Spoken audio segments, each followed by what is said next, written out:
He gave me a call a couple days ago to see if I would be willing to come in, which gave me an opportunity to make a phone call and invite somebody that I knew very well.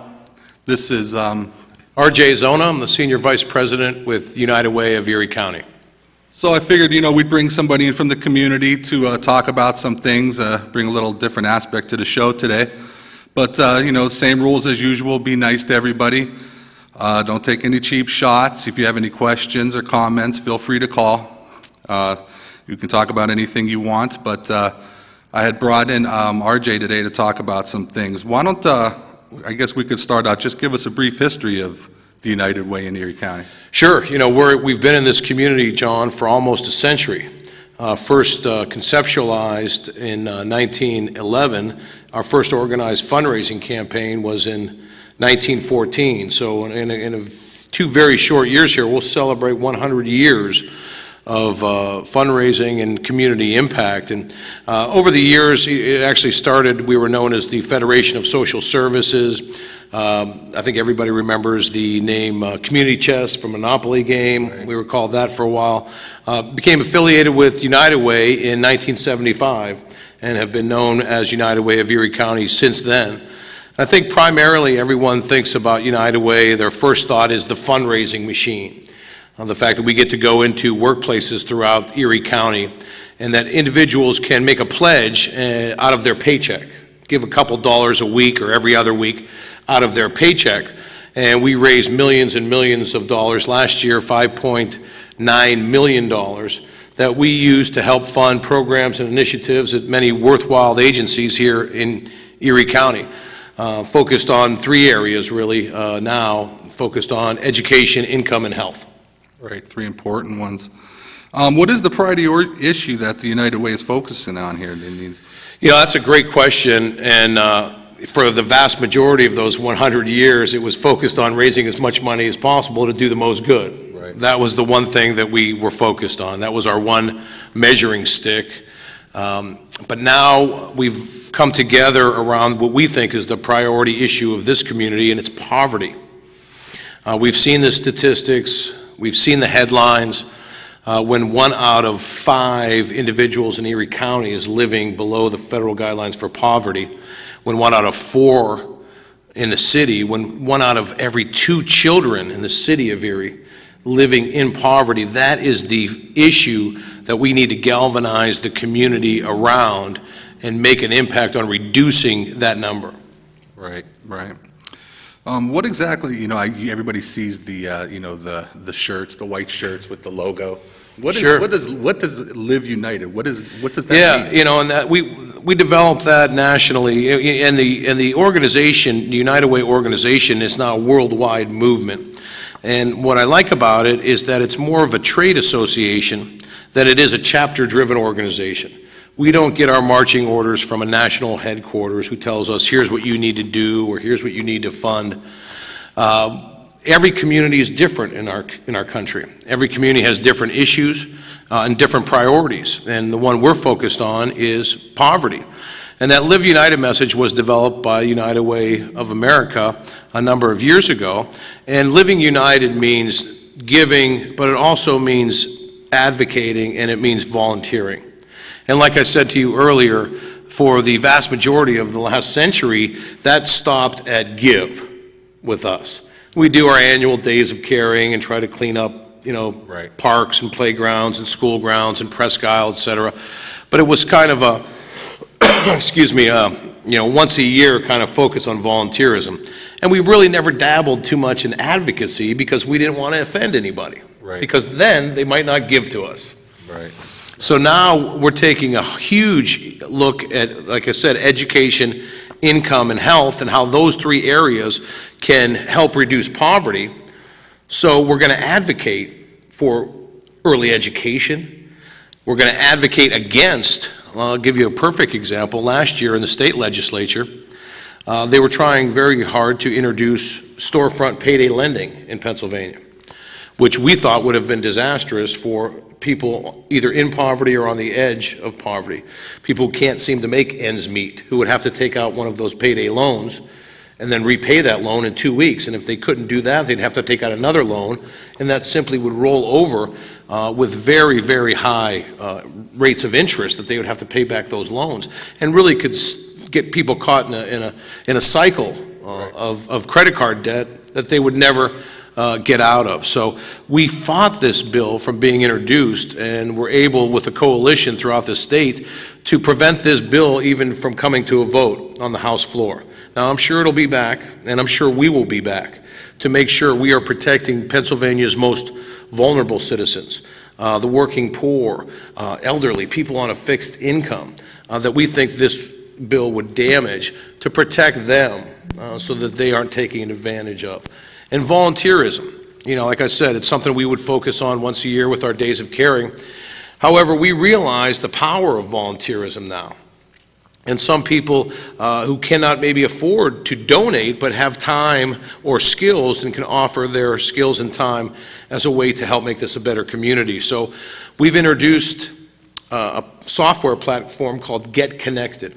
And what this software platform does is, people, much like a Facebook or social media, they create an account, and they talk about what they want to do, the types of volunteer projects they're interested in, the types of individuals they want to work with, different geographic locations, etc., hours they're available. And then the nonprofit community does the same thing on the other end, creating these volunteer opportunities. Right. And as they are matched, the software platform will send a message to the individual saying, hey, here's something that matches your criteria. Right. And we'll do the same thing to the nonprofit, saying, hey, here's an individual who might be interested in volunteering for your organization. It will electronically match them and hopefully create that volunteer opportunity. And once an individual really is engaged with a nonprofit through volunteerism, that individual can become a lifelong supporter of that agency, that mission, and therefore we're really trying to focus on that, and also developing higher level opportunities for volunteerism. So it's just not a cleanup project, but if somebody's got skills in computers or got skills in marketing or accounting, that there's opportunities to help nonprofits. As the nonprofit budget has been really stretched because of federal government cuts, state government cuts, it's important that we're watching nonprofits do more with less. And volunteerism, especially higher level volunteerism, could be a very good thing for nonprofits to help them fulfill their mission. Right. Well, I think it's great that, because there's a lot of people in the community that want to volunteer, that are interested in volunteering. Yes. And finding out what their interests are and what they want to do and how they want to volunteer, that's just a win-win for everybody. That'll encourage them to participate more, which will help you guys more in the community and more. Absolutely, absolutely. And I think especially with the younger generations, Generation X and Generation Next, those individuals are much more able and willing to volunteer. We realize, especially in school today, whether it's high school or college, sometimes there are almost mandated community service hours. Right. That either individual schools or clubs or organizations want to do or have to do. And we want to organize that, focus that effort, and make the most out of that volunteer opportunity, both for the individual who's volunteering and for the organizations who are dependent upon these volunteers to fulfill their mission. Right. I remember a few years back, RJ, I don't know if you remember, but I served on the Impact Council, sure. Right. Why don't you tell the people watching something about some of those programs and sure. what they're aimed at? Well, and that's interesting too, because as United Way is refocusing its efforts and focusing on poverty and focusing more on advocacy and volunteerism, we've also updated our allocations process. It's always been volunteer driven. So it's not United Way staff or United Way Board of Directors who decide where the money goes, but it's volunteers like you who have the inclination and the ability to review these programs, from the Boys and Girls Club or Big Brothers and Big Sisters or Salvation Army, to review these programs, review their outcomes, and then allocate that money to those programs. And we've kind of updated that because it was kind of a closed circle, in that funding was almost frozen to the same organizations for the last 10 or 15 years since I've been here. And we wanted to make sure that we continue to fund the most efficient and effective programs. And in order to do that, we needed to open that process up. And we started last year with education. And we sent out a request for information to any and all nonprofits in our community who deal with education, and asked them to inform us of the programming that they're doing. We got our first caller. Hold that thought. Go ahead, you're on the air. Go ahead. They must have hung up. Kids are off school today, so could be interesting. Excuse me. Well, as I said, the allocations process has been updated and changed. So now we have individuals who have expertise in the field, who have expertise in education, in financial literacy, or in health services, and they volunteer and serve on those impact councils. We look at the overall programs in each area, and then we choose the most efficient, most effective programs with the best outcomes, and we fund those in 3 years. So last year, we allocated nearly $3 million to education programs, and we will fund those for the next 3 years. This year, we're about to engage and look at financial stability income programs. Next year, we'll do health. And then on the third year, we'll start with education again, and we'll go through 3-year cycles. And a focus on outcomes and education, because when you talk about reducing poverty, you're talking about a Herculean task, okay? Right. There's no one organization that can do that. Right. Go ahead, caller, you're on the air. Good afternoon, gentlemen. I have a question. How much money do you receive from the gaming funds? Unfortunately, we don't receive very much at all. We've applied for a couple grants, but United Way and some of the human services that we help fund are not recipients of some of those gaming revenue funds as of yet. We're trying hard to direct some of that funding to the people who we think need it most, who are struggling to make ends meet. Now, Perry Wood is the executive director of that distribution, is he not? He is the executive director of the gaming committee. That's correct. It almost made me sick when I saw that they gave the institution up on State Street, I won't say it, well, yes I will, the Jefferson Society. They gave them, allocated $55,000 for fireworks. Now, don't get me wrong, I like fireworks, but that $55,000 could have gone a lot further with the soup kitchen, with your institution there, and it's pathetic the way they're taking that gaming money and putting it where they want to, whoever, you look and see who's the head of that Jefferson Society and who's on the board. I have my doubts why they give them so much. I know you can't say anything to this, but I will. And it's disgusting. And now for Mr. Steiner there. I like to give allocates and kudos and plaudits to Scott Mitchell. He hung another flag down there at the Hungarian memorial down by the zoo. Okay. That's the third one he's hung, and nobody seems to recognize the man. He's doing a wonderful job. Right. Well, fortunately, they haven't had any problems up there as of late, and he does do a good job up there. I mean, my son always enjoys going up there and seeing all the animals and the Zubu and everything they got. Anybody else offering to put a flag up? And he doesn't have to do this. The city should do it. All these businessmen in town should do it. The gaming authority should do it. It's a regional asset, and the whole thing there is. But like I like to say, he's doing a heck of a job, and the United Way is doing a heck of a job. I like the Boys Club. El Messina does a wonderful job down there, and the whole thing. Well, thank you very much. Keep up the good work. Thank you. Well, it seems like, you brought up, the gaming authority. It seems like ever since they brought on their new director, I think it took, once the gaming authority started taking shape, it took over a year or anything before the money was even being distributed to anybody.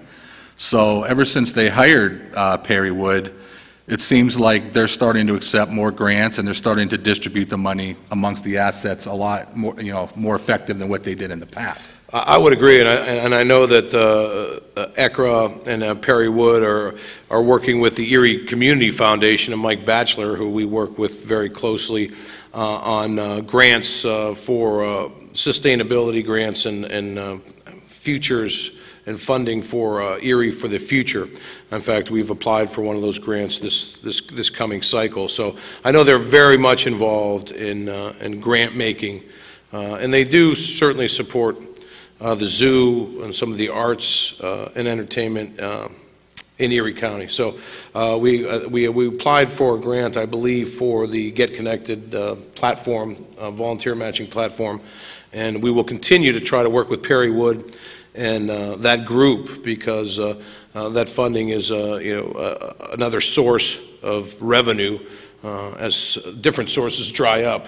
That's one that continues to be there. So we will continue to work with them and help where we can. I have a question for you. As far as like the local social, such as like the Martin Luther King Center and the Booker T Center and those agencies, do you guys feel that they are meeting the outcomes that you guys, are they, I know it's tough to focus your whole mission on a whole different aspect in order to receive the funding. Are they doing that? Well, those neighborhood centers, and we support programming in some way at Booker T. Washington, at JFK, and at Martin Luther King.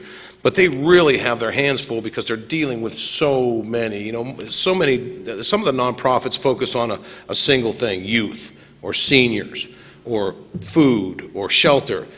And these neighborhood centers, unfortunately, have to be everything in those areas. So they really get spread very wide in trying to help as many people in those areas as they possibly can. But we hold them to the same standards as any other organization. If they apply for funding from United Way, they need to show us all the information, including the outcomes, so that we can know that every dollar we invest in a program or an initiative or a service is going to get the desired outcomes. And before that phone call, we were talking about education. And I'll give you an example. As the Education Allocations Committee met last year, every single program or initiative that we help fund in the education area needs to address one of 5 key education milestones. Those are, the children are prepared socially, emotionally, physically, and intellectually to enter kindergarten, that they are proficient in literacy by the 3rd grade, that they are engaged in school and hopeful about their future, that they can articulate age-appropriate career paths, and that they graduate from high school, and not just graduate from high school, but on time and with a career plan and the soft skills necessary either to go to post-secondary education or begin working.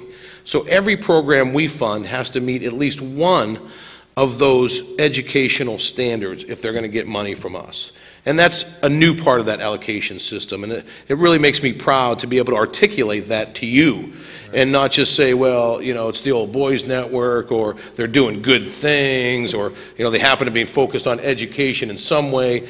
These outcomes, the Boys and Girls Club and the programming that we fund there, I can tell you that every single kid who's in part of that maintains a C or better average in school and has had no interaction with the juvenile justice system. I think it's 94% of the kids involved in that programming. That's the outcome. When people invest their money in the stock market, they want what? ROI, right? Return on investment. Right. And I think people should demand that same thing when they invest their charitable dollars. Right. You want return on investment. Right. Unfortunately, when you start dealing with your charitable dollar, you start dealing with emotions, and you start dealing with heartstrings, and you see pictures, and and people will give their money thinking they're doing the right thing without doing the research. Right. And they wouldn't do that with the stock market. They wouldn't say, oh, look at that fund. That's a beautiful name. I think I'm going to put my money in there. They would research the return, right, see how that has performed over the past years, and if it was up to snuff, then they would invest their money in it.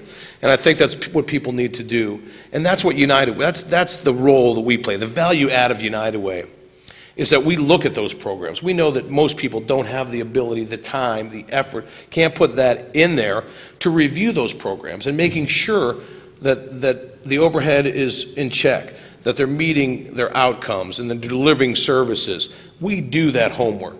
It's like the good housekeeping seal of approval, so that you know that if a program is being funded by United Way, that program has met the standards necessary for you to invest your money in. Well, it's important that, the outcome-based performance is the key. You're absolutely right. If they're gonna receive the funding, any agency, if you're gonna receive the funding, you better produce results. Exactly. Because the dollars are, I think the block grant money is getting cut again. I see that. I just read that. I was talking to somebody a week or two ago about that, and I said, pretty soon we're going to have to pay them money. I said, every single year since I've been back in town, and that's been 12 years, every single year that block grant seems to shrink. Everybody, they want services, they want this, they want that, but, people better step up to the plate and start getting some results, because the money is drying up, and, less people are going to be receiving the money. Absolutely. I saw on the news this week, you were talking about the education. I guess a group of teachers, hold that thought. Go ahead, caller. I guess you have everybody shell-shocked out there. I'm just going through my newspaper, and I always read the editors and the viewpoints. Since when has a candidate for city council got to be able to write a half a page in the newspaper as a political ad saying that council is bipartisan and everything else? I think this is a violation of the code of ethics. Of course, this newspaper, they normally support all Democrats, but John Evans got to do that whole thing there. Are they going to give other candidates that are running a half-page ad? Did you read that this morning? Actually, I did see what you were talking about, and I think there's a limit as to how close you get to an election, as far as, even coming on this show. I think it's there. Right. Oh, we're at that point. I'm not sure exactly, what the weeks is. The Hatch Act. I'm sorry, say that again? I think it's a violation of the Hatch Act. Oh, I think the Hatch Act is something different. That's where, if the Hatch Act is when, let's say if I'm running for office and I'm in the military, I can't, walk around with my military uniform. It's a whole different, I don't think it has, I don't think that those are the two same things. Well, I'll have to look that into further, but, I believe that the newspaper should not give any candidate that type of publicity so close to an election. I understand what you're saying, but the people in the political, they refer that as to... Have no conscience. That's an advantage of an incumbency. That's what that's referred to. He's not an incumbent. Well, although he is in office, he was not voted in by the public. That's true. But, but he is in office, and therefore he does have some public standing. I'm not saying I agree or disagree with you, but, that being an incumbent or holding an elected office, you notice that, this time of year is when a lot of things get done, and when you watch the news or the newspaper, it seems like a lot of projects are getting pushed through, a lot of people showing up with checks at different events for people. It's just the way it works around this time of year. Well, I know a lot of dirty things in the closet, but one on a lighter note. Sure. Saturday evening, I was looking out my rear window of my home, and I live in southeast Erie, and lo and behold, what do you think I saw in the sky? UFOs, 6 of them. UFOs? UFOs. They were in a shape, well, the lighting pattern was in the shape of a geese flock, and they were orangish in color, and they got to a certain area, and then they went out. There was no sounds or anything else, and there's been sightings all up and down the coast on the going northwest. They sighted them in Tamarack, Florida, Canada, Cleveland. They saw the same pattern. You almost had me believing you for a second, John. Look it up. Go to the computer and look it up. And 20 years to the date, there was another sighting. Where was that at? In this area up here, the same pattern. I thought this was an April Fool's joke. It's not an April Fool's. Oh, okay. I thought it was an April Fool's joke. It is April 1st It today. is. I thought you were trying to get me. I thought you were trying to get me, John. Oh, no. In fact, my mother was born on this date, and Mario Bagnoni's birthday was April Fool's Day. But no, this was an actual fact. Really? Go to Google and look it up, and you'll see sightings up and down the coast. All right, I'm going to check it And, out. you know, I thought at first there might have been some C-30s going by real slow, but as they went through, the lights diminished, and there was no sound, and it was amazing. But have a great day, and it's good to hear you. Come on, people, talk to these guys. I know. RJ's running out of things to talk about. We might have to talk about actual other city stuff. Oh, I could talk all day. So, all right, shit, I forgot we were talking. You got me. I'm thinking about UFO. I'm looking outside for UFOs. And he's like, oh, no. I thought he was. I was like, really? Then I didn't even think about it. I have 2 kids, 2 girls, and so I'm well aware of the April Fool's jokes, I can tell you that. Well, hey, there's some things coming up in the city, too, that we might want to talk about. The cleanup starts. Cleanup starts on April 7th, which is, I think, next Monday. And some that goes to May 2nd. Go ahead, caller. Go ahead, you're on the air. I was wondering how kids could make a change in this. How kids can make a change. You know what? I'm going to let RJ tackle that one. Absolutely. I try to involve my kids in volunteerism. Hopefully that will become a lifelong lesson for them, as my parents did with me, and I'm sure their parents did with them. Whether it's donating your time, coaching your kids in softball or soccer, or whether you're a volunteer at church, or whether you donate blood, these are all things that tie us together, right, as a community, and that we need to do in order for our community to be a strong community and improve. And so I'll take my children to the blood bank when I go and donate blood, so they can see that and hopefully become blood donors their whole lives. Or as we talked about, the Day of Caring and cleanup projects.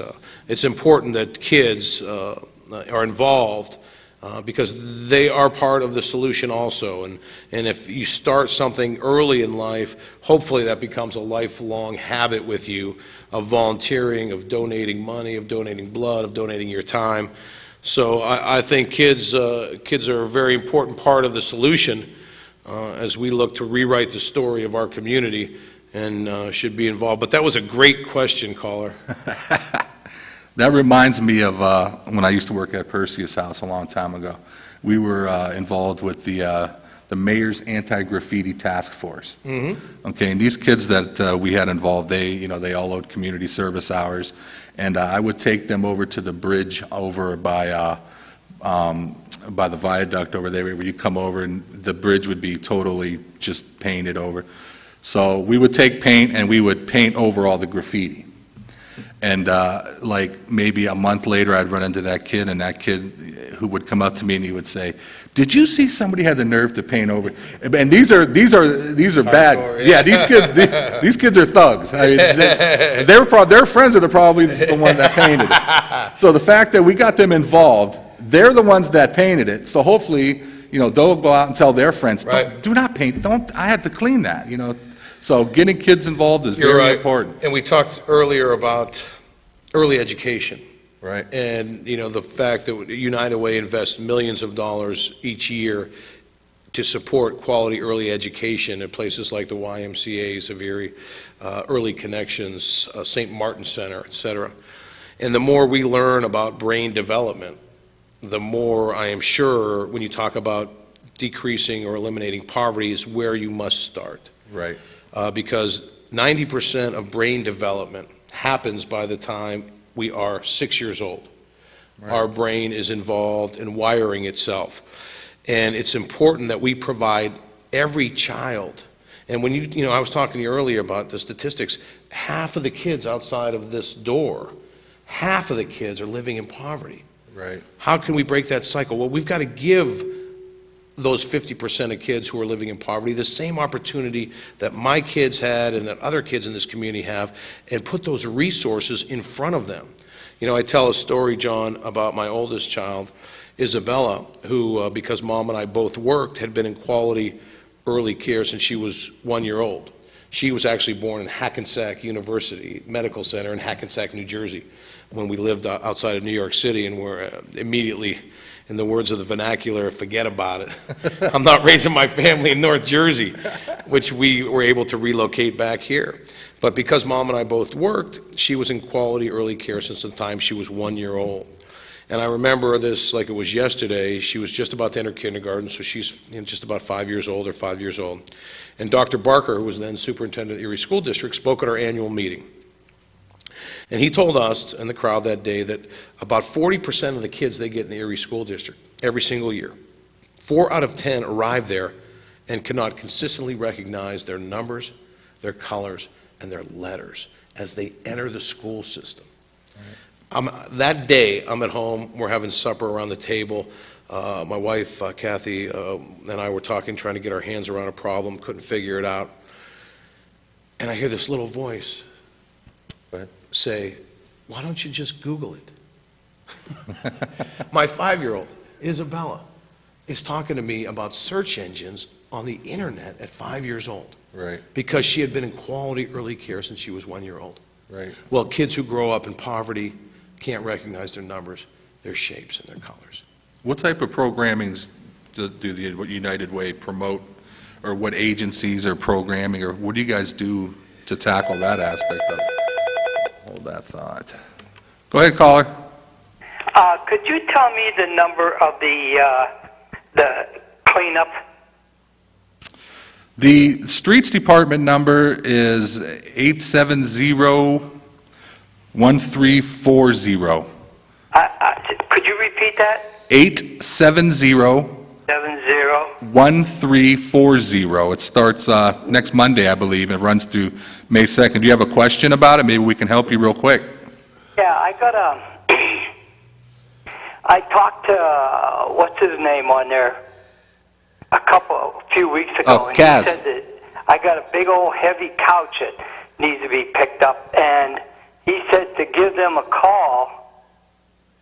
They had something in the newspaper yesterday that couches are permissible, so you're allowed to put it out there. Furniture is allowed. You're not allowed electronics, I guess, or like large appliances anymore, like refrigerators and stoves or anything. But it did say furniture, couches was listed as some of the things that were permitted. Well, he told me that if I got a big heavy couch like that, give them a call because they have a payloader or something that comes along and picks stuff up. Okay. Yeah, I mean, if you want to call up there, that might be your best bet, but I know they take furniture. Couches is on the list of things that they do accept. So one of them fold-out heavy couches? Yeah, it's a big old heavy one, yeah. Right. Well, they got strong guys up there. Maybe they can get it up on that truck. But, give them a call up there. If that's what, if Cass suggested that you give them a call. You have the number I gave you, right? And that number was 870-1340. Right. Try that number and see, see what they'll tell you. If not, then call back next week. Kaz will be here. Well, my pickup is on Thursday, so it won't be this coming Thursday, right? It'll be the following Thursday? Correct. Yeah, it starts on the 7th. Yeah. Okay, thank you. No problem. Thanks for calling. Okay, bye. Bye. John, we were talking about that early education, and the statistics are black and white over the last 40 years. That the more quality early education in a child's life, the better prepared they will be to enter school, the better chance of reading at proficiently at grade level, 3rd grade, the better chance of them graduating high school, the more money they will make in their lifetime, and a better chance of not involving themselves in risky behaviors, drug abuse, alcohol abuse, teen pregnancy, etc. 40 years of longitudinal studies indicate the direct results, quality early education. And you hear this, we were talking. Go ahead, caller. Yeah, Kaz, I called you a couple of weeks ago about the house on 6th and East Avenue, and the large tree is damaging my roof. Actually, Kaz is on vacation this week, but does he have your address and stuff? Yeah, he has all the information. Okay, yeah, he's on vacation this week, so I'm sure, he always looks into that stuff. I know whenever people call in, he does look into it, so if you, does he have your phone number and stuff? Yes, he has my phone number. And I also mentioned to him about getting my street on the list to get paved. There's probably about 50 potholes on it. What's your street address again? Or what street are you referring to? 1600 block of West 39th Street. Okay, because sometimes I know they listen up there at the streets sometimes and upstairs, so I'm sure they heard what you said, but I will let Kaz know that you called in about that again. Okay, great. Thank you. Thanks for calling. Oh, one more thing. Sure. You ever hear when they're going to patch up those holes underneath the underpass on 15th Street on Peach Street?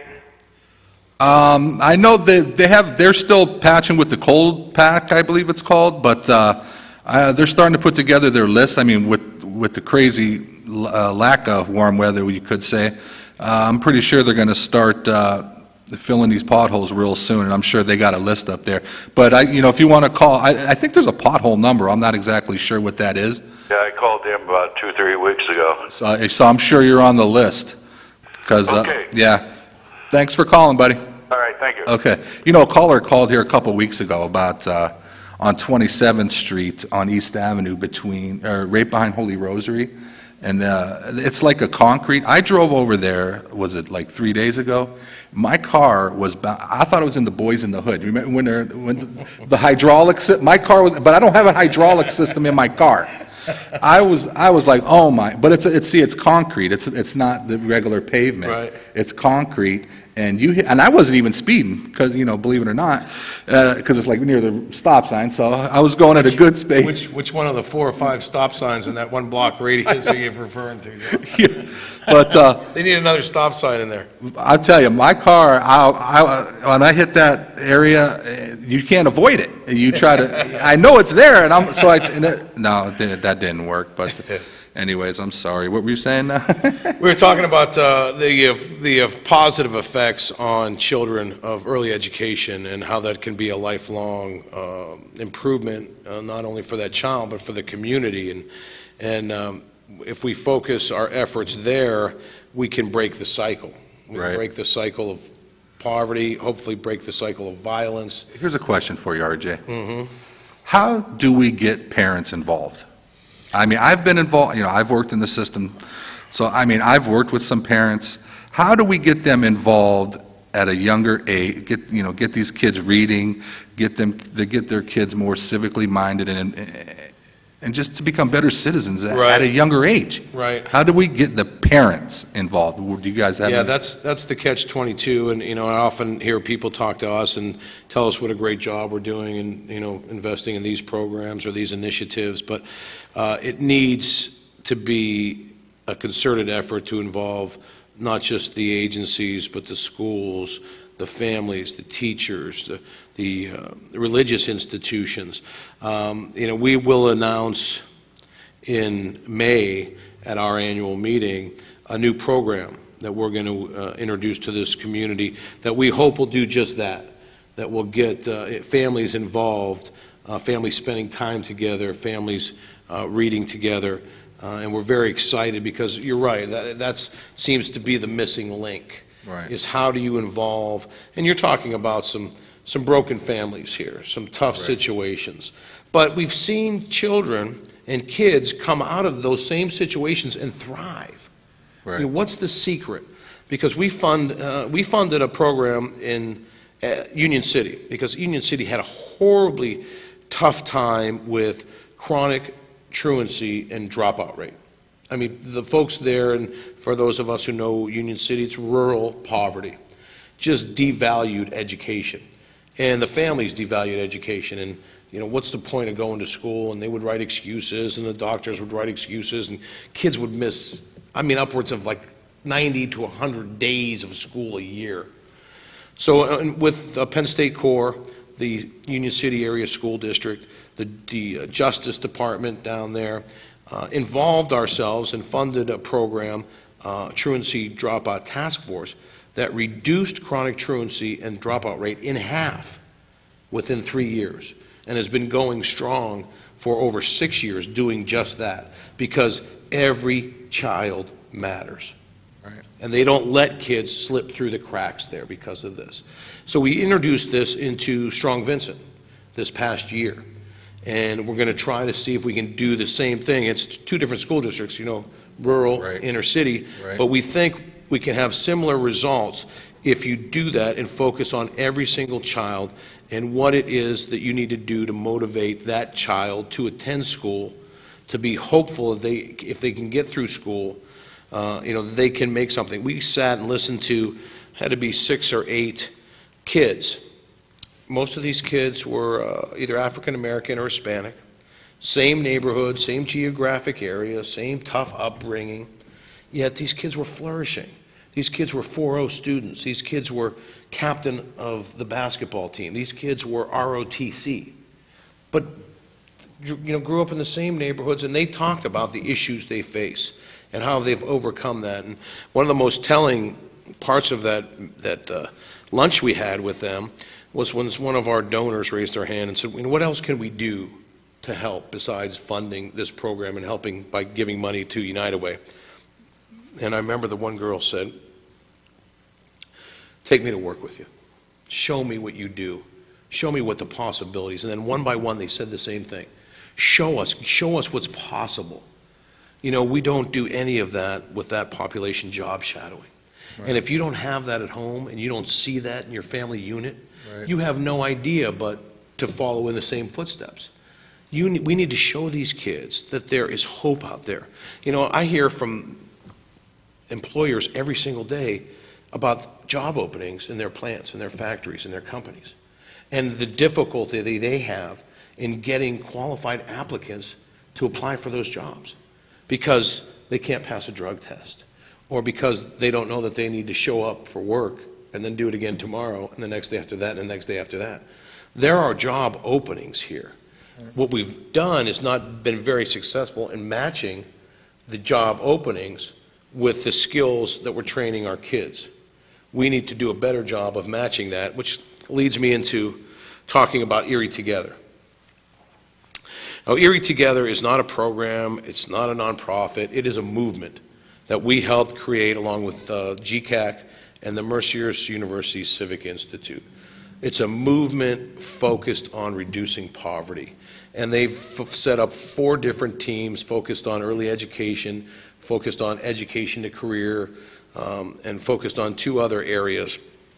But what's so important, I think, is that education to career and helping the school districts and helping everybody focus on, you know, what kids want to do with their life and making it much more substantial than it is now. You know, we all know, I'm sure, kids who are in high school and have no idea what they're going to do with their future. You know, they're just looking at trying to graduate high school like that's the end. Right. That's a step to the journey.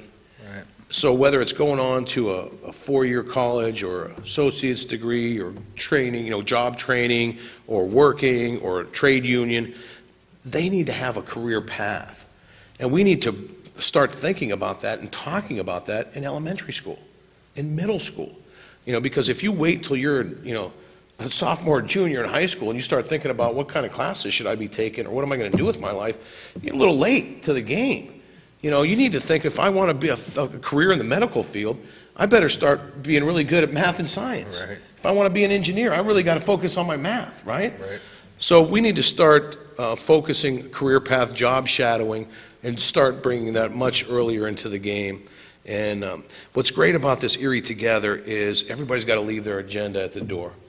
You know, because it's all about breaking down silos, bring everybody together, because we have a lot of resources here. What agencies or groups are involved with the Erie Together? Oh my God, it's immense. It's virtually probably almost every nonprofit in this community. It's every school district in this community.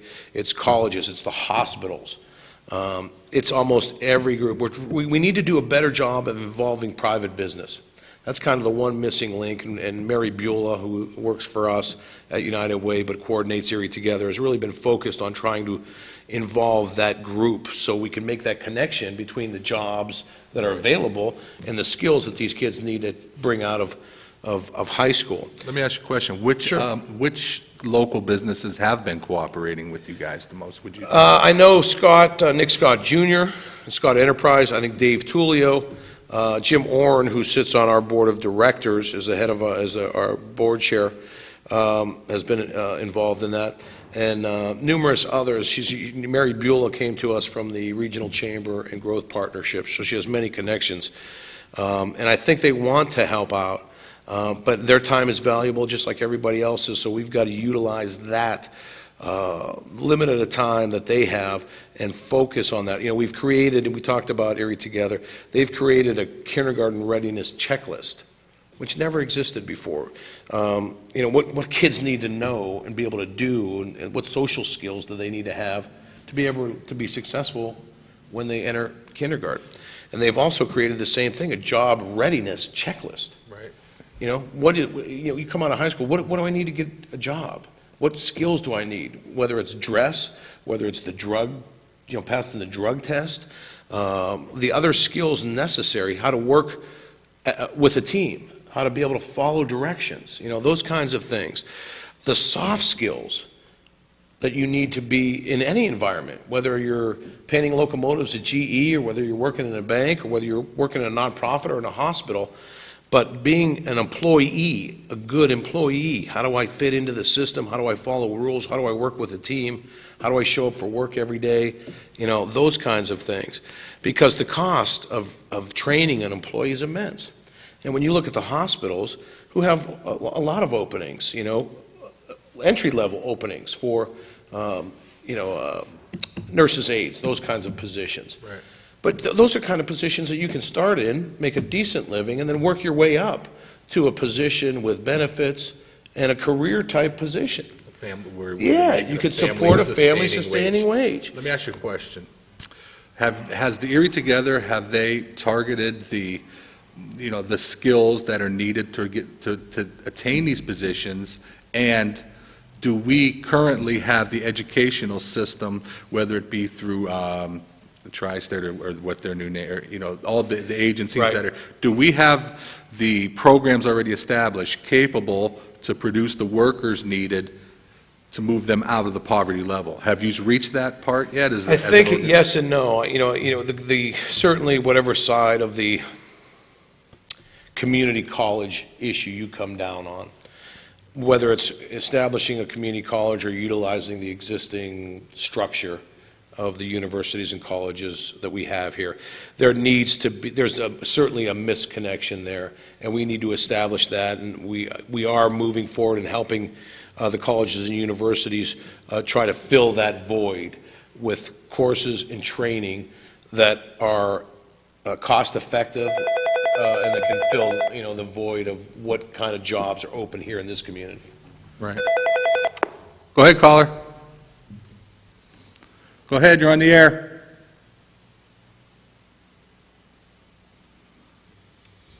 No school today.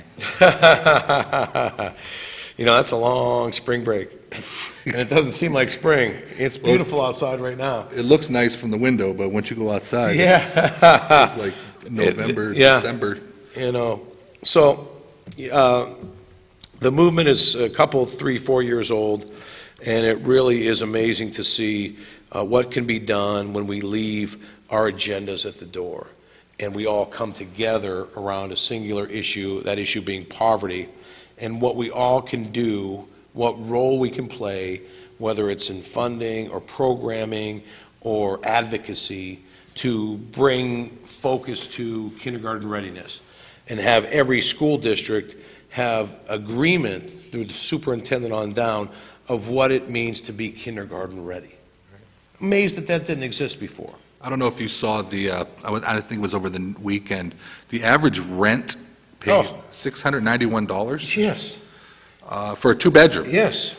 And then people wonder why certain neighborhoods are full, people can't afford $691. If you have a 2-bedroom, you're a parent with 1 child. Yes. So, and then people wonder why, some of the neighborhoods are, getting run down because there's just too many people living in a house, which is going to create problems within a neighborhood. The whole neighborhood is definitely, deterioration is going to start happening. Right, and you know, and I commend those folks who are involved in their neighborhood watch groups, because we've worked with them over the last couple of years on a bunch of projects. National Night Out, which is the second Tuesday, or the first Tuesday, I believe it is, in August each year. And it started, I think, the first year we funded programs, I think we had 3 or 4, and they were all in the city of Erie.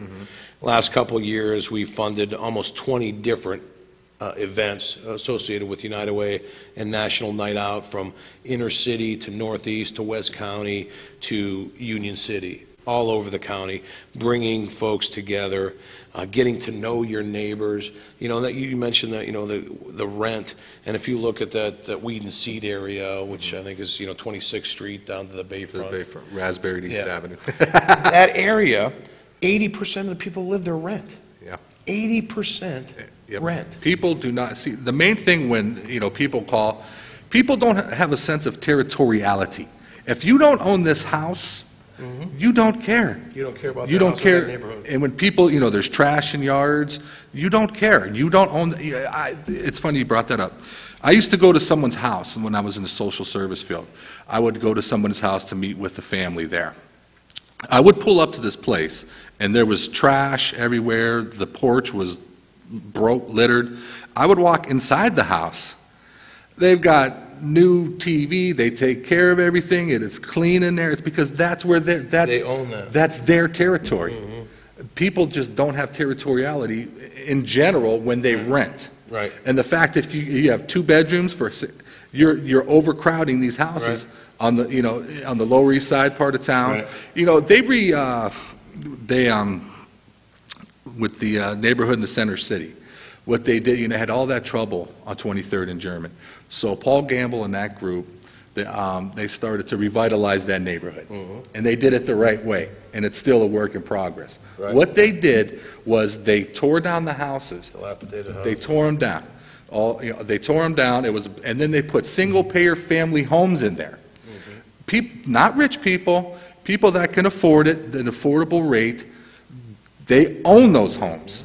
They own them, so they take care of them. When you ride through there, you know, it's a lot better. The people will take care of the grass is cut. You don't see a lot of the graffiti as much anymore. It's a work in progress. But what happens is those people that lived in that neighborhood, they have to go somewhere. When you tear down all those houses, where do they relocate to? And when you revitalize one neighborhood, you have to get another for the, you know, deterioration of what's coming. There's certainly a domino effect, you know. Yeah. And you start with that, you know, early education, and hopefully that'll have the positive domino effect. We get kids ready to enter school, reading at grade level, 3rd grade, graduating high school, able to hold a job, family sustaining wage, buying a home, increasing neighborhood revitalization. It's a cycle. Just as poverty is a cycle, you know, so it is to improve that. Yeah. Go ahead, caller. Go ahead. Oh, hey, I don't know who you 2 guys are, but it's been a good show today. Thank you. Thanks for calling. RJ, we're just talking about... We're old buddies. Yeah, we're buddies. We'll be talking about golf pretty soon, so... Anything to add to the table, or you just called to say that? No, that's it. I wish... Hey, thanks for calling in. We appreciate it. Okay, thanks. Thank you. Appreciate you listening. Thank you very much. But, you know, when it comes to these neighborhoods, you know, I don't know if you heard about this I know you were out of town over the weekend. There was I think I started mentioning, I think I finished it, but there was a group of teachers in Atlanta. I think it's Atlanta.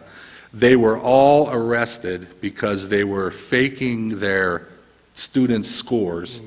So their test scores, so they could meet the state mandates, so they don't get their funding cut. Right. So I mean, that's what it's coming down to. They're mandating the state and feds are mandating the school systems to the point where teachers are fudging scores. Teaching to the test, fudging scores. Yeah. And, you know, I've mentioned numerous times in this hour-long conversation we've had, John, reading proficiently at 3rd grade. And the reason that is so crucially important is that up until 3rd grade, kids are still learning to read. And then from then on, you use your literacy and your ability to read to learn everything else, to read the books, to understand the math, to understand the history. So it's so important that you have that skill mastered by the 3rd grade, or that's where you start to fall behind. And there are states, I believe Texas and California, who look at 3rd grade reading scores to determine the number of prison cells that they will need in 15 or 20 years. That's how strong the correlation is between reading proficiently at 3rd grade and your success or failure as an individual, as part of society in your lifetime. So we're going to really focus at United Way on literacy. We're going to focus on early education. We're going to focus on getting the family, as you suggested, getting the family more involved in literacy and in their own children's lives, because they've got to be part of the solution. We cannot do it without them. Right. Well, it's easy. You get the kids at school, and then you send them home into an unproductive Sure. environment. And what you've taught them at school, and what you've taught them, socially, behaviorally, as well as educationally. Right. You go home to the home environment, and things aren't the way they should be there.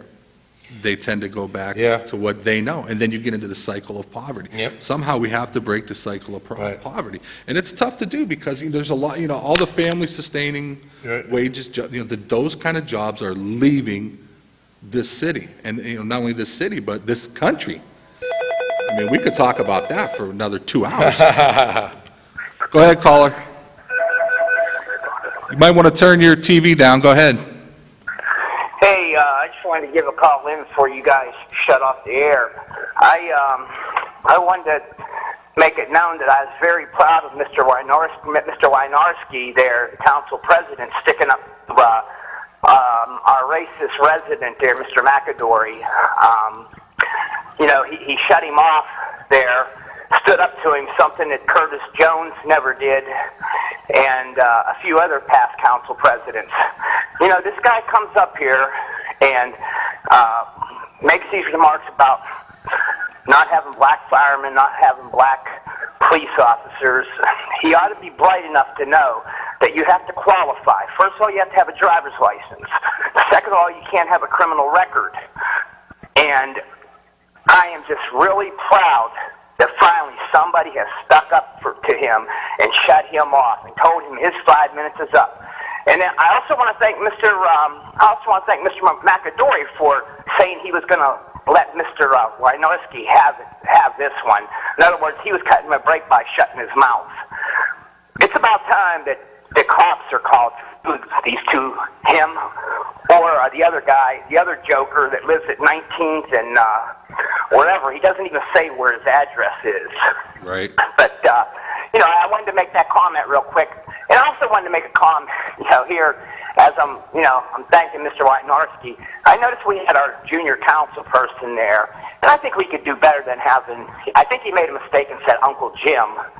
And so he was a relative of Mr. Wynarski. It'd be nice. I think we have other people that qualify in the city that could serve for junior council. I mean, what's going to be next? Curtis Joneses or Mr. Witherspoons, the cousins, nephews? I mean, let's get somebody from the city here and not make it look like, we're playing favoritism here. But, hey, I also want to say, man, I think you're really doing a good job. A couple weeks ago I listened to you, and I appreciate you filling in for Kaz, and you're doing a hell of a job. Thank you. Hey, thanks for calling. Kaz had told me, I don't have cable, I have satellite, so I don't get to see the show, but he had said a couple people called, and because he had a doctor's appointment a couple weeks ago and asked me to fill in. So I appreciate it. I don't mind coming down sometimes once in a while. I can't fill Kaz's shoes. Kaz, he's a unique individual. That he is. But they gave us like the 1 minute sign. So Yes, they did. if you want to, let's say if I want to get involved and I want to, become part of the United Way and volunteer, how do I do that? I would go online to unitedwayerie.org or Google Get Connected Erie.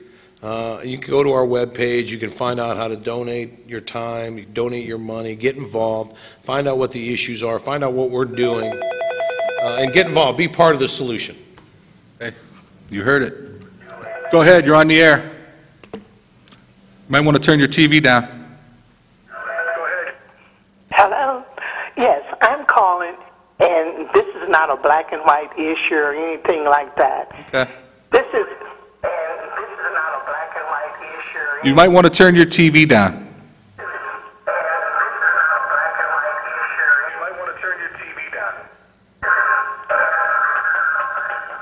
Okay, I'm turning my TV down. And what I would like to talk about is the senior citizens of Erie. The senior citizen of Erie is just catching heck because of all the taxes that we have to pay. And I'm out of almost, $1,700 for the year. And we all on fixed income. And I think that something should be done. We don't even have kids that are in school anymore. Even if they just cut the taxes in half so that we can live a normal life. And this is something that should be looked into about the senior citizens of Erie. Well, not just a black person, not just a white person, because I'm sick and tired of all that black and white issue. All I want to do is for everybody to be treated fairly. Well, I mean, I don't know if you've been listening to the show, but RJ spoke, the United Way, they're focusing, on early intervention and working with seniors because, you guys are the most vulnerable aspects and the most important aspects of our society. And I know that the people, that run this city, they do listen to this show there, so you have been heard today.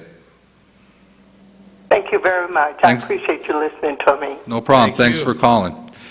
I think we are out of time, so I want to thank you for coming in today. John, thanks for having me. Hey. Always enjoy the opportunity to spread information about United Way because there's a lot of misinformation about what's going on out there and what we do.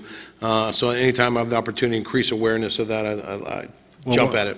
Well, whenever Kaz gets back, I'll be sure to let him know, and whenever you guys got some new stuff to talk about, I'm sure he'd love to have you on. Excellent. Because sometimes he sits up here and talks to himself, basically. He likes to do that. He carries a good conversation. Yes, he does. But thanks you guys that called in, and thanks for listening, and we look forward to seeing you next time, all right? Thank you. Very good. Thank you very much. Ladies and gentlemen, you have been watching the Taxpayers Hotline Show on Erie's own Government Access, Channel 9.